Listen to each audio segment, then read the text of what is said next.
Com podeu veure, ací hi ha palla d'arròs en descomposició que està contaminant les aigües de l'Albufera.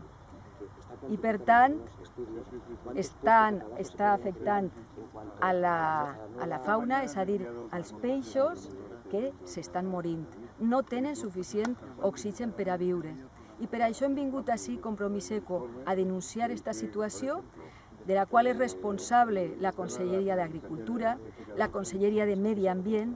Són responsables perquè no han fet el que calia, que era aprofitar les ajudes de la Unió Europea per a gestionar tota aquesta palla per a que no se cremara, i efectivament ara no se crema, però el que no es pot fer és deixar-la en l'aigua per a que la podrisca. Sabem que es poden instal·lar digestors per a fer biocombustibles, per a fer electricitat i per a crear llocs de treball. Però això és una solució a més llarg termini.